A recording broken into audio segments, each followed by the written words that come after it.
Hello. First class में मैंने अब सिलेबस बताया था कि सीबीएसई बोर्ड में क्या क्या सिलेबस आता है। तो आज हम लोग फर्स्ट चैप्टर का कुछ पोर्शन को डिस्कस करते हैं। तो सबसे पहला हम लोग ये है चैप्टर क्या है, इंट्रोडक्टरी मैक्रो इकोनॉमिक्स है। ठीक है, तो उसमें हम लोग क्या क्या पढ़ते हैं मैं बताती हूँ आप लोग। तो सबसे पहले है ओवरव्यू। इसका हम लोग ओवरव्यू मतलब देख लेते हैं क्या क्या इसमें हम लोग को पढ़ना पड़ेगा। Emergence of macro economics. ठीक है, इसमें हम लोग इमरजेंस ऑफ मैक्रो इकोनॉमिक मतलब क्या होता है कि हम लोग को इकोनॉमी मैक्रो इकोनॉमिक्स की ज़रूरत ही क्यों पड़ा। सेकेंड हो गया ग्रेट डिप्रेशन ऑफ 1929 का। सेकेंड ग्रेट डिप्रेशन 1929 जो हुआ था आपको, तो सबसे पहले हम लोग इमरजेंस ऑफ मैक्रो इकोनॉमिक्स पढ़ने से पहले हम लोग को ये ग्रेट डिप्रेशन ऑफ 1929 के बारे में पढ़ना पड़ेगा, क्योंकि रीज़न यही है, मेन रीज़न है मैक्रो इकोनॉमिक्स को लाने का कि ग्रेट डिप्रेशन 1929 में हुआ था। तो उसकी वजह से ही हम लोग यहाँ मैक्रो इकोनॉमिक्स का इंट्रोडक्शन हुआ। थर्ड है इम्पॉर्टेंट टर्मिनोलॉजीज। इसमें बहुत सारे न्यू न्यू टर्म आएंगे जो हम लोग उसको पढ़ेंगे। ठीक है, तो सबसे पहले मैं एक थोड़ा सा बेसिक जो कि आप लोग क्लास 11 में पढ़ चुके होंगे, फिर भी मैं थोड़ा सा यहाँ पे रिकॉल करा देती हूँ। तो इकोनॉमी क्या होता है? Economy is the study of scarcity. Economy क्या होता है? तो वो स्टडी ऑफ स्कार्सिटी मतलब कमी के बारे में पढ़ना, कि हमारे पास कितना इनकम है, हमारा कितना एक्सपेंडिचर है, हमारा डिमांड कितना है, हमारा सप्लाई कितना है, इसके बारे में हम लोग इसमें पढ़ते हैं। तो हम लोग डिफिनीशन अगर अगर आता है लिखने तो व्हाट इज़ इकोनॉमी, ऐसे ये क्लास 11 का पोर्शन है, बट यहाँ पर बता देती हूँ economy is the study of scarcity. ठीक है, तो इकोनॉमिक्स क्या है, दो पार्ट में डिवाइड किया गया है, micro economics and the macro economics. Micro economics में हम लोग बात करते हैं एक इंडिविजुअल लेवल पर, और मैक्रो इकोनॉमिक्स में बात करते हैं एज अ होल। ठीक है, तो इनकम क्या किस तरीके से होता है, इनकम आपको इंडिविजुअल लेवल का भी होता है और नेशनल लेवल पे भी होता है। तो इंडिविजुअल लेवल में हम लोग पर्सनल का बात करेंगे कि हाँ वो कितना इनकम कमा रहा है या कितना उसकी सैलरी है, इस तरह से बात करते हैं। लेकिन जब हम भी नेशनल इनकम के बारे में बात करेंगे तो एज ए होल बात करेंगे, एक पर्सनल के बारे में नहीं बात करते हैं।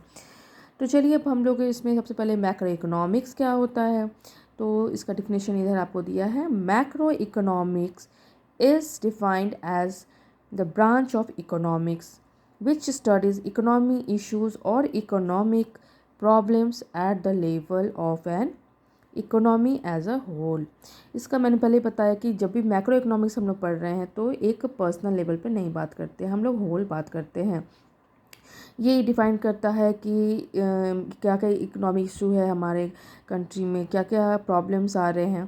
तो मतलब एक पर्सनल का नहीं, हम लोग पूरे कंट्री के बारे में बात करते हैं। तो उसके बाद आपको टॉपिक आ गया scope and significance of macro economics. तो अब बात होता है कि मैक्रो इकोनॉमिक्स का ज़रूरत ही क्यों पड़ा, तो इसका स्कोप क्या है, इसका इंट्रोडक्शन करने का ज़रूरत क्या था।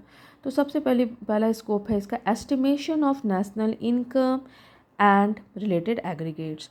Estimation of national income and related aggregates से हम लोग क्या समझते हैं, मतलब हम लोग इसमें इसको लाना इसे ज़रूरत है क्योंकि अगर मान लीजिए कि हमको ये पता करना हो कि हमारा इनकम कितना है और दूसरे कंट्री से कंपेयर करना होगा कि हमारे देश में लोग कितना इनकम का जनरेट कर रहे हैं दूसरे के देश से कंपेयर कर, तो आप कैसे करिएगा?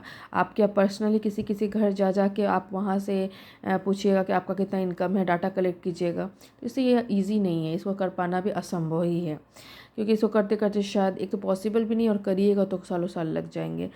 तो इसलिए इसको लाना बहुत ज़रूरी था। और रिलेटेड एग्रीगेट्स मतलब क्या कि हमारे देश में कितना आपको एम्प्लॉयमेंट है, कितना अनएम्प्लॉयमेंट है, कि इन्फ्लेशन कितना है, डिफ्लेशन कितना है।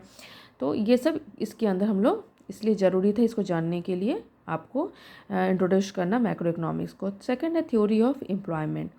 अब थ्योरी ऑफ एम्प्लॉयमेंट भैया क्या होता है?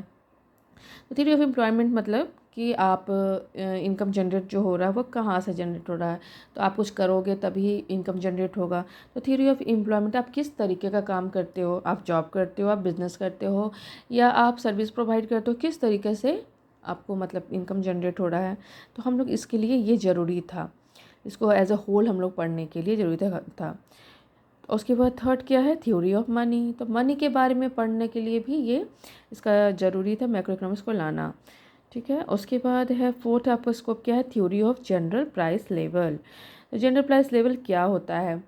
जनरल प्राइस लेवल होता है वो पॉइंट जहाँ आपको डिमांड एंड सप्लाई दोनों बराबर आ जाता है, उस जगह पे जाकर हम लोग प्राइस लेवल को डिसाइड करते हैं। तो यही हो गया theory of general price level.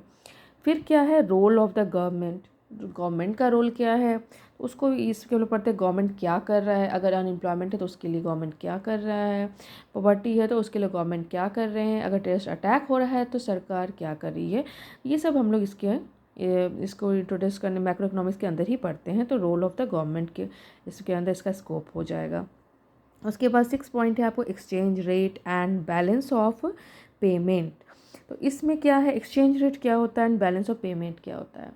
Exchange rate आपको जैसे हम लोग जो भी हमारे देश में प्रोडक्शन हो रहा है, तो ऐसा थोड़ी कि हम पूरे जितना प्रोडक्शन हम खुद ही कंज्यूम कर रहे हैं, नहीं, हम लोग इसको क्या करते हैं कि दूसरे देश में भी भेजते हैं, और दूसरे देश में भी जो प्रोडक्शन हो रहा है वो लोग पूरा कंज्यूम नहीं करते, वो हमारे देश में इम्पोर्ट करते हैं और हम लोग यहाँ से एक्सपोर्ट करते हैं। तो इसमें जो एक्सचेंज रेट, उसमें कौन सा रेट डिसाइड होगा या जो भी, तो यहाँ पे जैसे हम लोग का रुपये कितना वैल्यू है, उसका डॉलर में कितना वैल्यू है, ये सब हम लोग पढ़ेंगे आपको थ्योरी ऑफ मनी में। लेकिन एक्सचेंज रेट में हम लोग क्या कर डिसाइड करते हैं कि कितना आपको एक्सपोर्ट हो रहा है, कितना इंपोर्ट हो रहा है, तो उस पर कितना टैक्स लगाया जाए, ये सब हम लोग इसमें exchange rate and balance of payment पे पढ़ेंगे। ठीक है, चलिए, तो आज इंट्रोडक्टरी मैक्रो इकोनॉमिक्स हम लोगों ने क्या क्या कवर किया कि पहले तो हम लोग को मतलब मेन आपको क्यों आया, क्या ज़रूरत था मैक्रो इकोनॉमिक्स का, क्या ज़रूरत था लाने का। तो मैक्रो इकोनॉमिक्स हम लोग समझ गए कि एज अ होल जब भी बात करेंगे, मतलब एक इंडिविजुअल लेवल पे नहीं, जब हम लोग पूरे नेशन की बात करते हैं, एज अ होल बात करते हैं, कोई भी प्रॉब्लम हो, चाहे नेशनल इनकम हो, चाहे आपको पॉवर्टी, एम्प्लॉयमेंट, अनएम्प्लॉयमेंट, जो भी बात कर रहे हैं, जब हम लोग एज ए होल बात कर रहे हैं तब हम लोग मैक्रो इकोनॉमिक्स का बात कर रहे हैं। उसका स्कोप क्या क्या है वो भी मैं बता चुकी हूँ, स्कोप क्यों ज़रूरी है, क्या इसका है, तो मैं बता चुकी, बहुत सारा आपको छः थ्योरी हाँ मैंने बताया था। तो ये सब इसकी वजह से ज़रूरी है। तो चलिए, आज से यहाँ तक ही हम लोग यहाँ पे एंड करते हैं, और बाकी जो इसका और जो पोर्शन बचा है वो हम लोग नेक्स्ट क्लास में करेंगे। ओके, फिर मिलते हैं, बाय बाय।